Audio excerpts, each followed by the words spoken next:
Would you pray with me?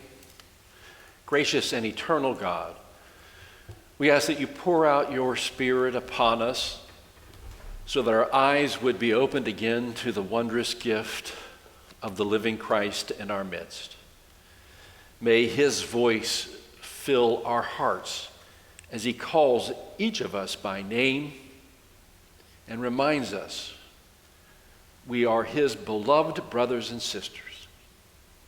We pray this in Christ's name. Amen. Well, this has been, over the past few weeks apparently, a season for a lot of dreams.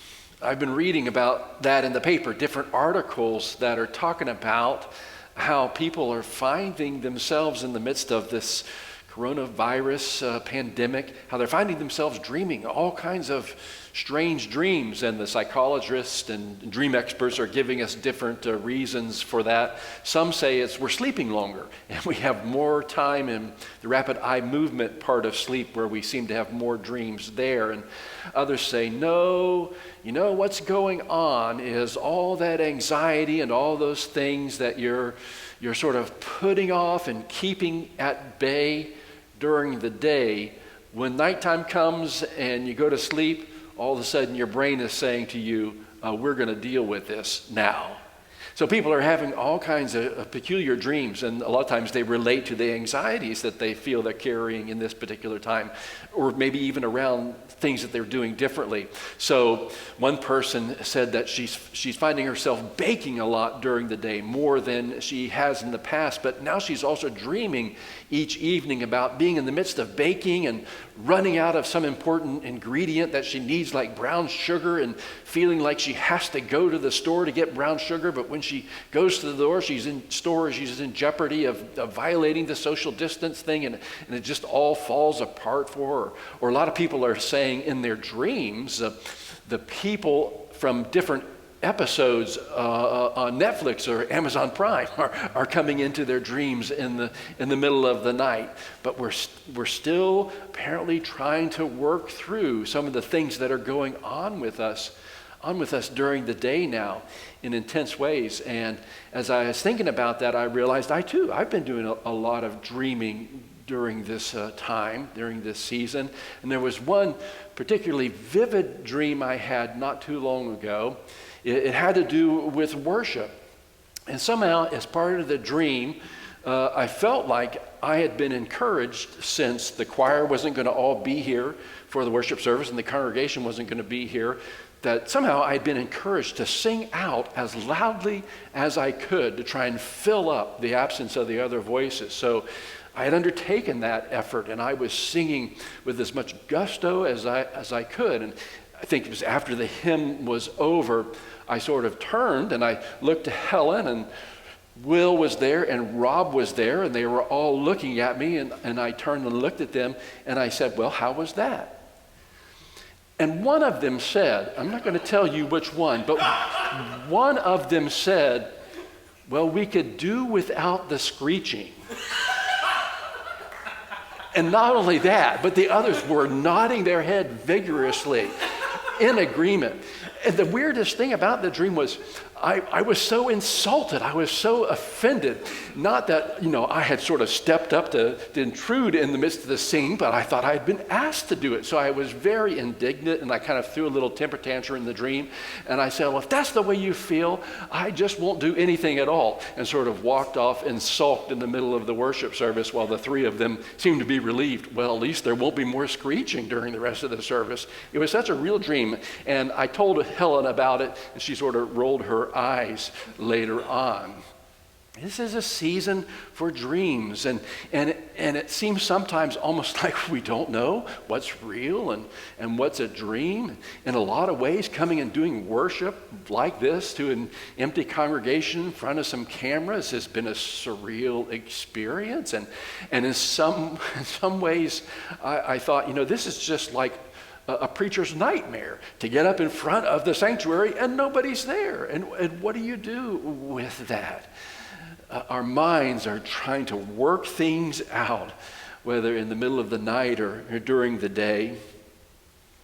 It made me wonder and think about what the disciples found themselves dreaming about on Friday night, on Saturday night? Or did they dream at all? Were they even able to go to sleep as exhausted as they were? If they had dozed off for a minute or two, must it have been fretful and disturbed? And if they dreamed anything, maybe they felt like they were nightmares, and maybe they weren't sure. Maybe they were confused about were they dreaming, or was this real? What in the world was going on? And then it sort of made me think that the Easter story itself, in some ways, has a dreamlike quality to it, especially the Easter story as we find it in John's Gospel. It has a little bit of a dreamlike quality, of kind of a gossamer glow to it.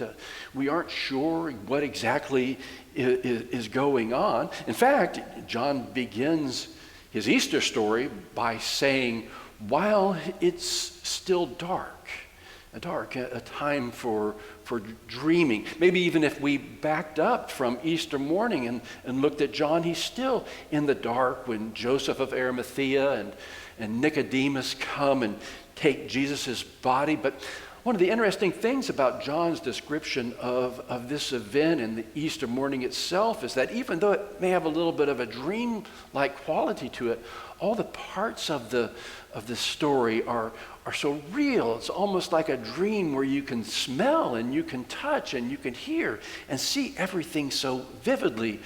Joseph and Nicodemus come and get Jesus' body, and they wrap it in heavy linen cloths, and they've had with them 100 pounds of spices and perfume, myrrh and aloe. Imagine how heavy that would have been to carry, 100 pounds. And yet they carry it and they bring it and they wrap Jesus' body in it in the linen cloths, and they take his body, and then while it's still dark, put it in a new tomb in the garden. And then while it's still dark, Mary goes out to the garden. And I'm just imagining what a garden is like in the midst of the darkness there. Is the dew heavy? Does the dirt smell in a kind of nighttime way? Are there sounds that you hear while it's still dark but before the sun has started to rise? Mary is going while it's still dark, and somehow or another she sees that the heavy stone has been rolled away. And I've wondered, well, how did she see that? Was there enough light? Was it just beginning to dawn? And how did she see the stone, which was so heavy? Who in the world would have had power to push that?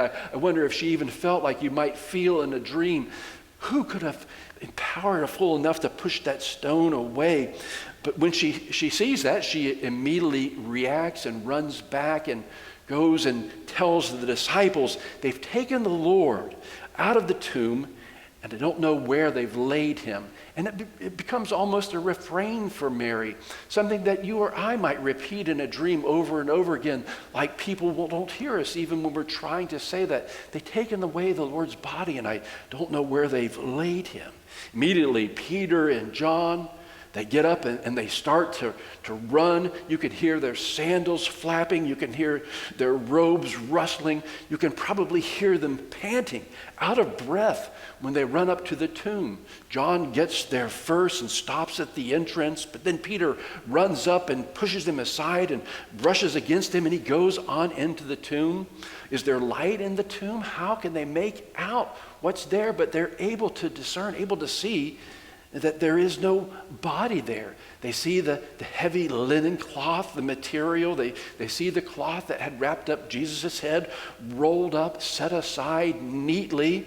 And John tells us somehow in that kind of vague area between seeing and believing and not fully understanding, John looks into the tomb. He sees and he believes even though he doesn't yet understand. And then we're told they simply go back home. They go back home. And I've wondered, did they just go back to go back home and go back to bed? Did they find themselves drifting off to sleep again? Were they caught up wondering whether or not, is this real or am I dreaming? Mary's still at the tomb and she's weeping there outside of it. She bends over and looks in and she sees there two angels dressed in white, and you wonder if the whiteness of their clothes must have given off a light for Mary to be able to begin to see. But how can she speak to them? Is she having to wipe the tears away from her eyes? Is her voice choking as she's trying to get these words out? And they ask her, the angels ask her, "Woman, why are you weeping?" And then again she's repeating this refrain so heartfelt. "They've taken my Lord and I don't know where they've laid him." And then suddenly she turns and sees someone that doesn't seem to have been there before. She turns and sees them standing behind her, and she thinks it's the gardener. And then this someone asks her, "Woman, why are you weeping?" And again, she says, "Can't you hear me? Someone has taken away my Lord's body, and I don't know where they've put him. If you tell me, I will come and carry the body away." And then Mary hears Jesus speak her name so clearly, so tenderly, so intimately, "Mary." And all of a sudden, it's a point of recognition. Her eyes are open and she sees Jesus and she calls him Rabboni, teacher. And then Jesus says to her, "Don't touch me because I haven't yet ascended to my Father, but go and tell my brothers." It's interesting, isn't it, that Jesus doesn't say, "Go tell the disciples wherever they are," but he calls them brothers. "Go tell my brothers that I am ascending to my Father, to my God and your God." And then Mary runs and tells the disciples, "I have seen the Lord." She runs and she tells the disciples. She doesn't go and tell them, "Look, something's happened. I'm not sure what it is. Maybe I was dreaming. Maybe I wasn't dreaming. I was at the tomb. Something happened. I don't know what it was exactly." No, she runs back and tells the disciples, "I have seen the Lord." She has definite news, and it's news that changes everything. And it seems to me that it's at that point, right when she goes and runs and tells the disciples, "I have seen the Lord," that it's very clear that we're no longer talking about the possibilities of dreaming. We're wide awake now. This is about life in the bright light of day. This is now about life in the bright light of a new day. "I have seen the Lord," Mary declares to the disciples. And it seems to me that it's at this point that we begin to understand and know that everything is going now to be different. Easter is the big bang of Christian life, if you will. Something has happened. Something is to be declared. There is new news to be shared that others have to hear. "I have seen the Lord." And from this point on, time will be different, life will be different, and we'll continue to talk about it, to learn about it, and to experience it in new and remarkable ways. You know, one of the things that we've been doing and experiencing over the last few weeks, to me, is daily having governmental briefings on the effects and the progress and the activities of the government. So they're called different things. It might be the White House briefing of the Corona Task Force, or it might be the Office of the Governor from Florida bringing us a daily briefing on the coronavirus task force, or it might be the mayor of Orange County, the mayor of Orlando, and the daily briefing. And we have these daily coronavirus briefings happening all the time with different officials reporting different things, and they turn and ask one another, "Now, what do you have to say, and what do you have to say?" We're living in the season of briefings on the coronavirus. But we need to not forget that we also now find ourselves in the season of resurrection briefings.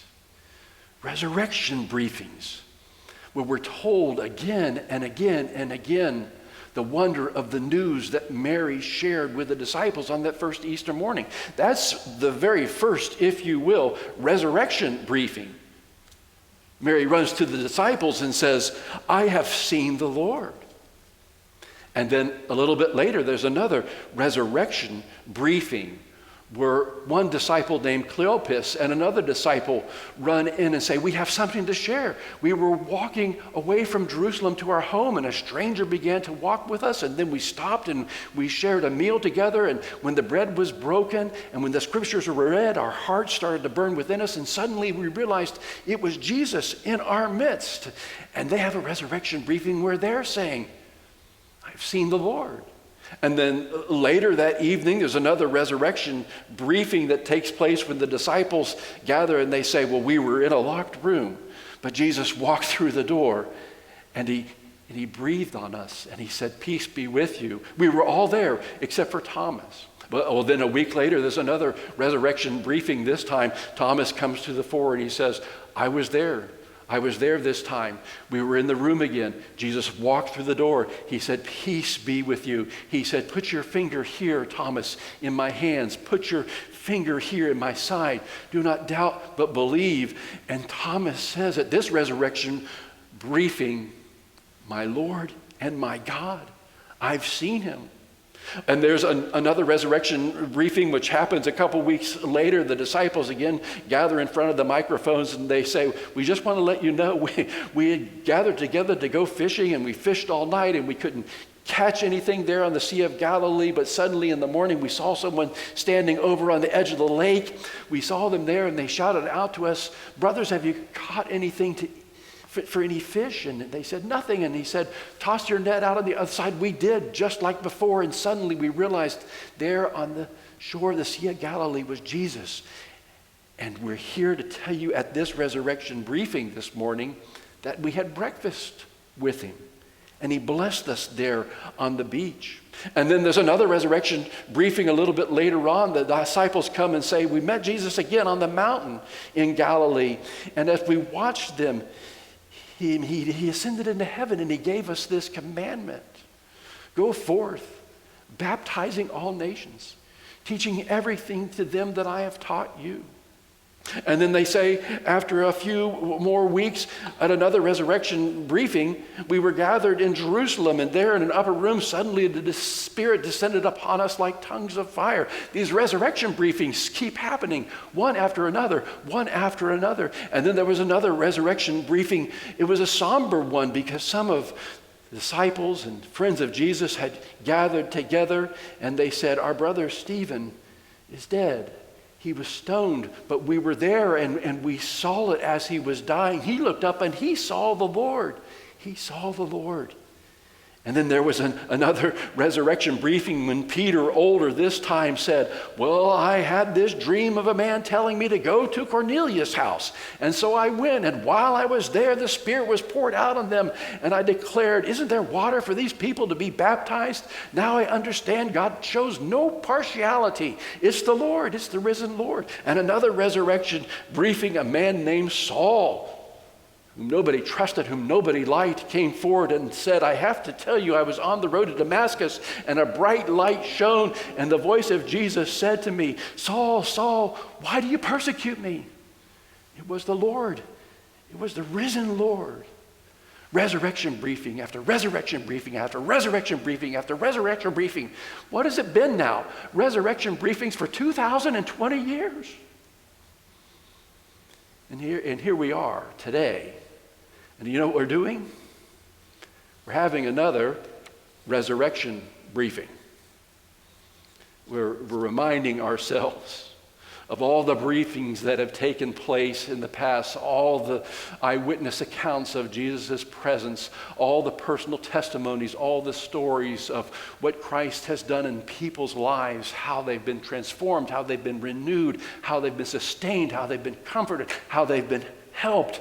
We're recalling them now. We're embracing them. We're leaning into them. We're living out of them now, even now in the midst of our own resurrection briefing here this morning.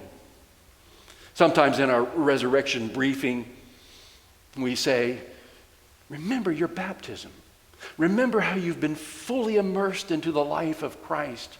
Remember how Christ has poured out his love and his Spirit upon you in the depths of life in which you find yourself, and how that Spirit, that love has lifted you up out of those depths into the wonder and light of God's love. Remember that immersion and that new birth which you now experience. And as part of the resurrection briefing, we say, yes, we know, we've seen it. We've seen it in the lives of people who lived that out in ways that were dear to us, like our dear friend Gene Simmons, in his own inimitable way of living out the joy of the Christian life by bringing sheets of paper with really corny jokes mimeographed on them and passing them out to us every Sunday. And we've kind of laughed and joked with each other. Do you think Gene Simmons is sharing jokes like that up in heaven? Do you think Peter's got a sheet kind of shaking his head? Well, Gene, I just don't get this joke. What this one about? I'm sure he is. Or Gene passing out bulletins up there in heaven from all the churches that he's visited. I just brought this bulletin back with you to share. Pass it around. I've got extra copies. And what are they doing with all those bulletins in heaven? But you see, it helps us to remember the wonder of a life shaped by Christ and what that holds out for us. We remember that when we think about the dear couple, Nell and Sam Sanborn, and the life that they lived together. Nell, who died just recently. I remember how every year in the spring, Nell and Sam would go to Plant City and pick strawberries. Plate after plate after plate of strawberry. And then they would stop back on their way home from the Plant City Strawberry Festival here at the church and bring in cardboard trays of strawberries to give us here in the office. And they were so delighted to be able to do it. But the best part of that, Nell would then go home with the other strawberries that she didn't give us and make strawberry pie out of it, and then come back and give us strawberry pies here at the church. And we would remember the stories of how Nell talked about growing up here as a child, or at Jama Joe Chapel, and her father being superintendent of the Sunday school, and what that meant for her, Sunday after Sunday, coming to Sunday school. And we think about the way those lives were immersed in the life of Christ, and what that holds out for us now, the possibility of our futures, as we're continued to be renewed and recreated by Christ's Spirit. We think about and we declare in our resurrection briefings that God is still speaking to us. God is still speaking to us through the Scriptures, these texts in which we say God's voice can be heard, in these stories that we say are challenging us to think about who we are and where we are in terms of the whole story of God and what God has done. And the Spirit is calling us to listen carefully as we read these scriptures each time we gather here in our resurrection briefings. Remarkably, just a week ago, not gathered here, but gathered in a Zoom meeting, our Sunday school class was talking about the effect of Paul writing the church at Rome and saying, be not conformed to the world, but be transformed by the Spirit. And we began to share and talk about the way the Spirit had transformed some of us. We began to put ourselves into Paul's story and say things like, I saw a homeless man on the street, and as I interacted with him and talked with him, it was as though the Spirit were transforming me to see his life in a new way. Or to say, I saw somebody whose circumstances were just so much more difficult than mine, and it was as though the Spirit was transforming me. In our resurrection briefings, we declare we can hear God speaking to us through the voice of Christ, asking us to understand and see ourselves in God's whole story and to be faithful and obedient in our response to God.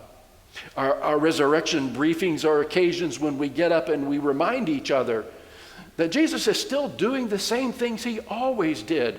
Now, this side of the cross, this side of Easter, we discover again that Jesus is just doing what he always did throughout his life and his ministry.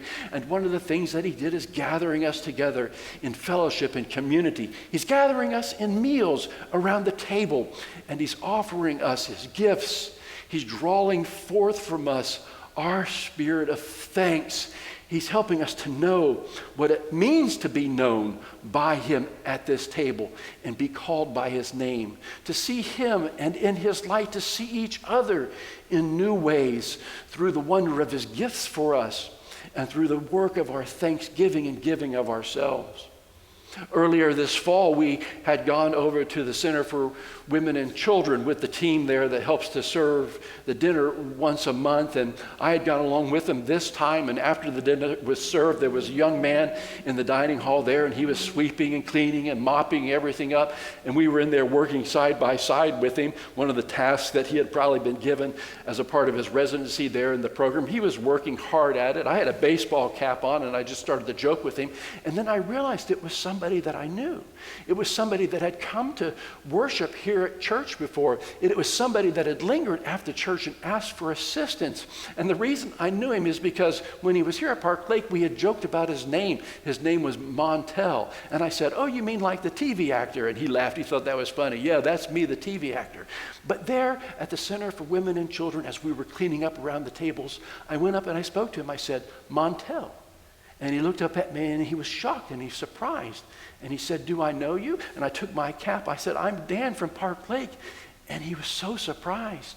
And he said to me, "You knew my name. You remembered my name." And he started to cry. And the tears started to come down his face. And it made me start to weep as well. The power of being united together in the intimacy of our names, called together by Christ around the table to receive the gifts of his life. That's the power of our resurrection briefings, which are taking place every time we gather here. Resurrection briefing after resurrection briefing, and each briefing moves toward prayer. Each briefing moves toward the occasion where Jesus begins to pray through us and lift us up into the light of God's love. When Jesus begins through our prayers to carry us to God through his prayer and develop us into the fullest expression of God's love for the world that we can be. You see that expression, that love in so many unique ways. Not always formal prayers, but sometimes it looks like the prayer of Alice Schmidt organizing the people who live at Westminster Towers to flash their lights at night so the workers over at Orange Health Center can see their thanks for the work they're doing. Sometimes the prayer is as simple as the one Helen sent out the other day. "Lord, if I'm going to stand today, help me to stand bravely. Lord, if I'm going to sit today, help me to sit still. Lord, if I'm going to lie low today, help me to lie low patiently. Lord, if I'm not going to do anything at all today, help me to do nothing gallantly. But whatever I do, Lord, help it to be more and more and more of you in our lives." That's the resurrection briefing, which we move toward through prayer when we say that God is still using us. God is still using Christ to fill us and lift us to God. Resurrection briefing after resurrection briefing after resurrection briefing after resurrection briefing. Always, always, always, the news begins the same. Christ is risen. He is risen indeed. You may remember the poster that sometimes you'll see that came from World War II in England. Before the Blitz, they had made a poster that said, "Be calm and carry on," and it had the crown on it. It was a way to try and solidify the people's strength in the face of that hardship. And now people have taken that and made all kinds of other posters out of it. Be calm and drink wine, or do all kinds of different things. But maybe we could have posters now which we can display in our resurrection briefings. Carry on. Carry on being Christians. For Christ is risen. Christ is risen indeed. Amen.